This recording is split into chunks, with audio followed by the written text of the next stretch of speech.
هر عمل چې انسان کوي د هغه څه مخکې یو شی ډېر لازمي او ضروري دی، هغه علم دی. هر عمل چې انسان کوي، که لمونځ کوي، که روژه نیسي، که زکات ادا کوي، که حج ادا کوي، که عمره کوي، اول به د هغه په باره کې د علم حاصلوي چې دا زه په کومه طریقه سره وکم، په دې کې فرایض څو دي، په دې کې سنتونه څو دي، په دې کې مستحبات څو دي، دا بغیر د دې ځان ته معلوموي. ځکه چې یو څوک یو عمل کوي او د هغه عمل متعلق د علم حاصل کړي، پر هغه طریقه یې وکړي، که لږ عمل وکړي دا ډېر بهتره دی در هغه عمل چې انسان یې بغیر د علم څه وکړي. یعنی طریقه یې نه معلومه دی چې ډېر عمل وکړي هغه دونه ثواب نه لري. په دغه وجه خو راځي چې د عالم خوب او د عابد عبادت دا سره برابر دی. هغه وجه دا ده چې یو څوک علم حاصل کړي د یو شي په باره کې، هغه پر داسې طریقه هغه عمل کوي چې په هغه عمل سره د ډېر ثوابونه حاصلولی شي. او یو څوک چې د یو شي په باره کې علم نه کړي حاصل، هغونه ثوابونه نه شي حاصلولی، ولې طریقه یې سمه نه معلوم. نو د لمانځه څه مخکې هم د لمانځه په باره کې علم حاصلول دا ضروري دی. نو په لمانځه کې 8 شرطونه دي د لمانځه در مخه. شرطونه هغه ته وایي چې هغه د عمل څه بار او 6 رکنونه دي د لمانځه چې دا په لمانځه کې دننه دي. 8 شرطونه د لمانځه دا دي چې د لمانځه څه مخکې به انسان اودس کوي. اودس دا فرض دی. الله پاک فرمایي په سورة المائده کې د 6 سپارې آیات دی. الله پاک فرمایي یا ایها الذین آمنوا اذا قمتم الى الصلاة فاغسلوا وجوهکم وایدیکم الى المرافق وامسحوا برؤوسکم وارجلکم الى الکعبین. الله پاک فرمایي چې اے ایماندارانو، چې کله تی د لمانځه اراده وکړي نو مخونه پریوي او لاسونه پریوي او پر سرو مسح وکړي او پښې پریوي. دا اودس دی. په اوداسه کې هم 4 فرایض دي. مخ پریولل، مخ د سر د برېشتانو د راشنه کېدلو د دغه حدث یې ونیسي، بیا در ځینې لاندې د غوږ د نرمۍ څخه د یوه غوږ د نرمۍ څخه بیا د بل غوږ د نرمۍ پورې مخ پریولل دا فرض دی. په دا کې که د یوه بیشتر قدر حصه وچه پاتې سي او داسې نسی کېږي، چې اودس یې نسي لمونځ یې نسی کېږي. او لاسونه پریول، د ژرۍ یا کوهني چې ورته وایي یا سنګل چې ورته وایي، د سنګلې سره لاسونه پریولل دا فرض دی. سنګل هم کې شامل ده. او پر سر باندې مسح کول، د سر پر 4مې حصې باندې مسح کول دا فرض دی. او پر ټوله سر باندې مسح کول دا سنت دی.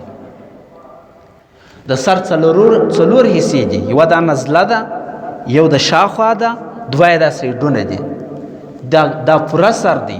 پر پوره سر باندې مسح کول دا سنت دی. او د سر پر 4مې حصه باندې مسح کول دا فرض دی. او د سر 4مې حصه چې نبی علیه الصلاة والسلام مبارک په زیات مسح کول دا نزله وه، د دغه تنجس یې ونیسئ د سر در نیمایي پورې. او پښې پریولل، د بډۍ یا د بجلکو سره پښې پریولل دا فرض دی. په دغه شانو کې که یو شی پاته سو اودس یې نه صحیح کېږي، چې اودس یې نه صحیح لمونځ یې هم نه صحیح کېږي. دویم شی د لمانځه څخه مخکې کول، پاکي جامې اغوستل. جامې به د هر قسم نجاست او ګندګي څخه پاکي. او د انسان چې پر کم ځای باندې لمونځ کوي، دا 3م شرط لمانځه دی چې دا د لمانځه ځای به پاکي. پر ناپاکه ځای باندې لمونځ نه صحیح کېږي. او د انسان بدن به پاکي د نجاست حکمیه څخه او د نجاست حقیقیه څخه. نجاست حقیقیه دې ته وایي چې په ظاهري طور باندې د انسان پر بدن باندې یو مرداري مشتي. او نجاست حکمي دې ته وایي چې انسان بې غسل سي یا بې اودسه سي. پر بدن خو نجاست نه وي، ګندګي نه وي، لیکن بیا هم د بدن پاک نه دی. که څوک بې غسل سي، جنوب سي، غسل پر فرض دی. او که څوک بې اودس سي، اودس پر فرض دی. او دغه رقم ستر پټول، جامې اغوستل، دا هم د لمانځه څخه مخکې فرض دی پر انسان باندې. د نر ستر د نوسه ونیسي بیا در زنګنو پورې، او د ښځې ټوله بدن ستر دی، یو مخ یو لاسونه. دا په لمانځه کې د ښځې نه دی ستر، په لمانځه کې چې لمونځ ادا کوي. او د لمانځه څخه مخکې د وختو پیژندل، وختونه پیژندل چې د هر وخت مونځ به په خپل وخت کې ادا کیږي، یعنی د سهار مونځ به انسان د سهار په وخت کې ادا کوي، د ماپښین مونځ به د ماپښین په وخت کې ادا کوي، د مازګر مونځ به د مازګر په وخت کې ادا کوي، د ماښام مونځ به د ماښام په وخت کې ادا کوي، د ماخستن مونځ به د ماخستن په وخت کې ادا کوي. که وختونه سره چپس و سره بدل سول لمونځ یې نه صحیح کیږي. ولې چې الله پاک فرمایي ان الصلاة کانت علی المؤمنین کتابا موقوتا، چې لمونځ فرض کړل سوی دی پر مؤمنانو باندې په مقرره و اوقاتو کې. وختونه معلوم دي چې هغه دا 15 وخته دي، او د لمانځه څخه مخکې نیت کول دا هم د لمانځه دپاره شرط دی. که څوک د لمانځه څخه مخکې نیت نه وکړي لمونځ یې نه صحیح کېږي. ولې چې نبي علیه صلات وسلام مبارک فرمایي چې انما الاعمال بالنیات، د تمامو اعمالو دار و مدار دا پر نیت باندې دی. که نیت صحیح و عمل یې صحیح دی، که نیت صحیح و عمل یې نه دی صحیح.